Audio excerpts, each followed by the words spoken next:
When I think of Rikers Island, the first thing that comes to mind is the sounds of gates slamming.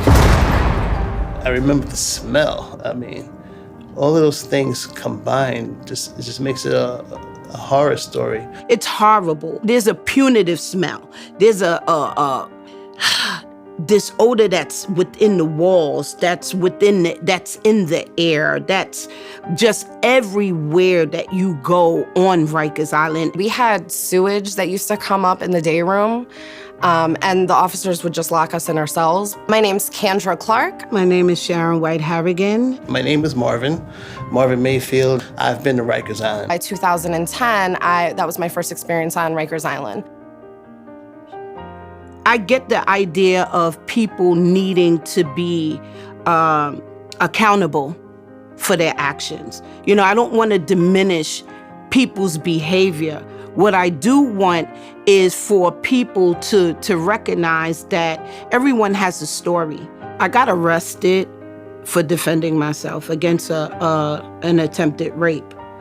And I remember being on Rikers Island and being propositioned by the officers. And I have officers who are supposed to be care, custody, control, right? Trying to proposition or trying to get, women to be with them. The lack of accountability, because if you say anything, then you have to risk other officers, you have to risk being punished or retaliation. For a person who is basically, literally, not guilty of any crime and just being detained, the treatment that they receive at the hands of the people who are supposed to be giving them care, custody, and control is just so subhuman. That's the first thing I remember, the first thing I think about is how people are reduced to animals. Rikers is like a dungeon. It is a site of torture.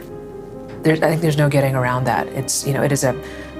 The number of buildings there, this idea of a whole island full of incarcerated people separated by water from the rest of us, it's just, for our own imaginations, it's hard to get our heads around how vulnerable people are when they're being held by the state. Then these are folks that overwhelmingly are coming back to live in New York City, to be our neighbors.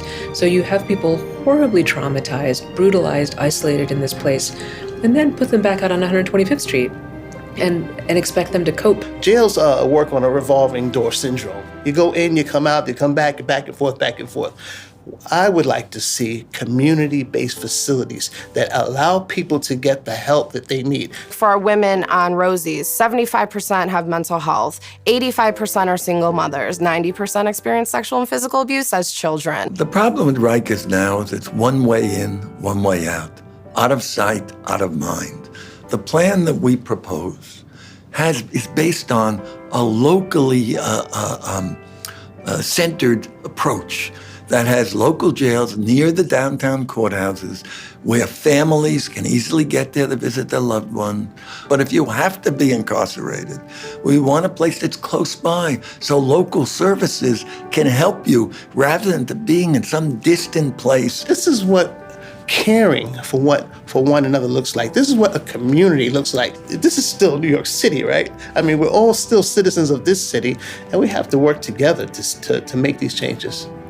We cannot on our own start a movement that creates massive social change. We line up with what's happening in the world. One of the things happening in our city right now is there is a comprehensive plan to close Rikers Island. That it is our task to stand in these tough places because we have each other, because we can actually do this together. And we do it on behalf of people who are literally alone and vulnerable with no one on their side.